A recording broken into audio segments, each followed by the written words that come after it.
Hi, good morning. This is Win. Welcome to NCR Rizal Properties. Aha, masok muna ako. Sobrang init. Wait lang. Papasok lang ako dito sa main entry natin. By the way, yung nandun sa may baba, meron dyan powder room at saka 2 parking space. Okay? Good for 2 SUVs po yun. Hindi na po ako pupunta ron, ha. Alright. So upon entering, ito po yung ating living area. Okay.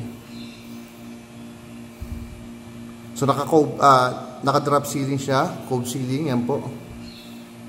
Yung ating ceiling area.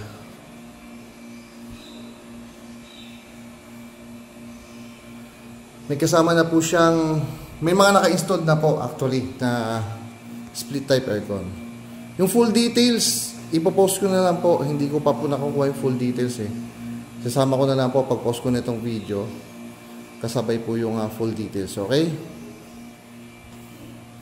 So, ngayon, enjoy nyo na lang muna yung panonood. Modern po ito.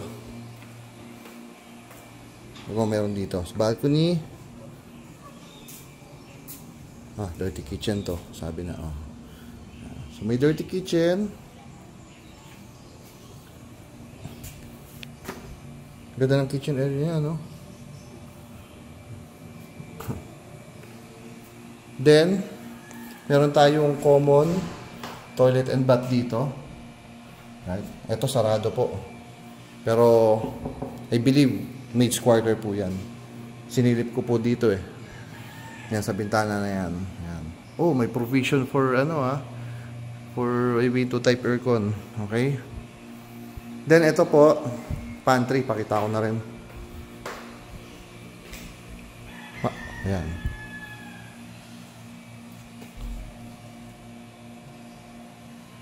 Storage, yan, storage area. Right? Pakita ko lang ulit yung ating living area.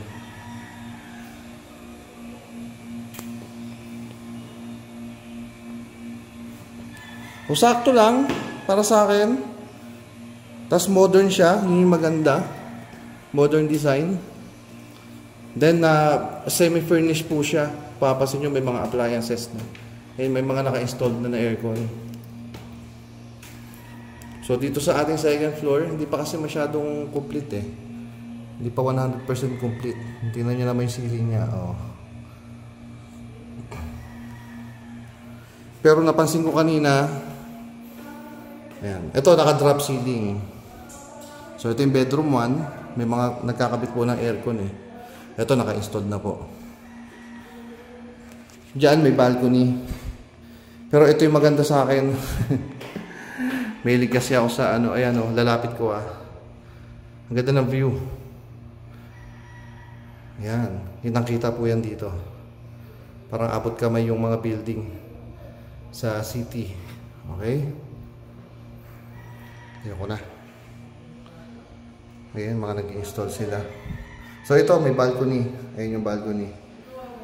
Okay?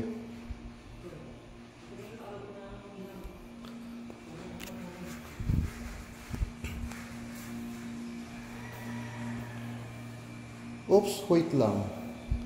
Wait lang, balik ako dito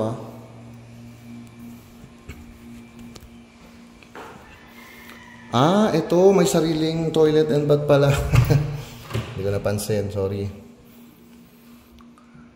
Then, may walk-in closet. So, okay. Sorry Kaya na kayo hindi ko napansin din kanina eh. So, ito, meron siyang toilet and bath, walk-in closet. Yan. Then, tingin ko, ito yung pinaka-master's bedroom. So, ito yung space. Ito yung master's bedroom, tingin ko, dahil nandito yung ito po yung may walk-in closet eh. Diba? Yan. Hindi ko ito napansin kanina. Pasensya na kayo.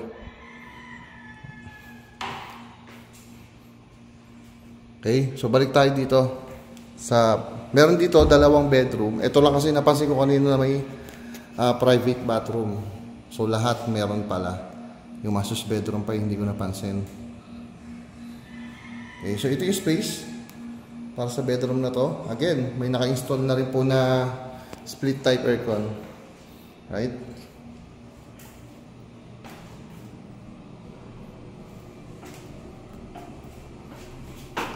So ito yung cabinet niya.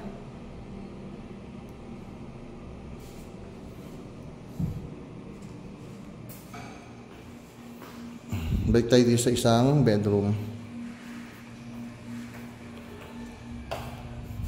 Ganda na ceiling ng kwarto.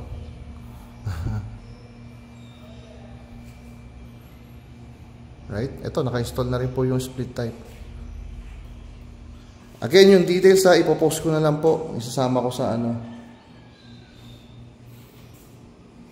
Parehas lang. Parehas to nung isa kanina. So, pwede ka mamili. Pero parang mas maganda yung space nito kaysa doon sa kanina. Pero mas maganda yung view doon. Okay. May view din dito. Ayan. Maganda rin yung view. Ganda rin ng spot. Ito may balcony. Yung kanina may balcony rin po yun. Kaya lang may nagkakabit kasi. So sa tingin ko ito na yung master's bedroom pala talaga. Ito yung spot niya. Ayan. So ano ba? Hindi na unobstructed na po yan. Hindi na maharangan yung view na yan. Okay. Sorry first time kong pinasok to. Nahiya kasi ako sa mga gumagawa Medyo nagbigay daan lang sila. Kaya medyo minamadali yung video. Ayan. Ayan. So yun lang. Ipopost ko na lang po yung details. Okay? Hingin ko lang po yung details. Complete details. Okay? So that's all. Thank you for watching. My name is Vin. Bye-bye.